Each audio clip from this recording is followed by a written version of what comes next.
ഞങ്ങളെ കണ്ടില്ലെങ്കിൽ ഈ വെള്ളത്തിൽ അന്വേഷിച്ചാൽ മതി കേട്ടോ. അല്ലേ നമ്മള്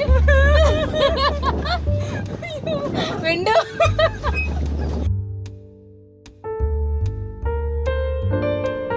ഇങ്ങനത്തെ വണ്ടി അടിച്ചിട്ടുണ്ടോ? അനക്കൊണ്ട മതി. മുമ്പേ ഒരു സ്നേക്കിനെ കണ്ടായിരുന്നു. അത് മൂർഖമാമാന്നാ തോന്നുന്നത്. മൂർഖമാമ്പ് വെള്ളത്തിൽ വരുവോ?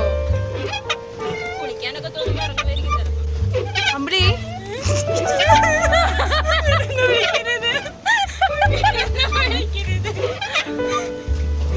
ഞങ്ങള് ഒരുപാട് പേടിച്ചാണ് ഈ സാധനത്തില് വന്ന് കേറിയത്. പക്ഷെ അല്ല, കേറാൻ തുടങ്ങിയപ്പോ എല്ലാവർക്കും ഒരു ഇതല്ലായിരുന്നോ? പക്ഷെ ഒരു അഡ്വഞ്ചർ എടുക്കാൻ തീരുമാനിച്ചു. ഞങ്ങൾക്ക് ഡ്രൈവിംഗ് അറിയില്ല, ഇതിന്റെ ബെല്ലും ബ്രേക്കും ഏതാന്ന് പോലും അറിയില്ല. പക്ഷെ സെറ്റ് ആയിട്ടോ. ഇനി ഇങ്ങനത്തെ വണ്ടി ഞങ്ങൾ കടലിൽ കൂടി ഓടിക്കുന്നതാണ്.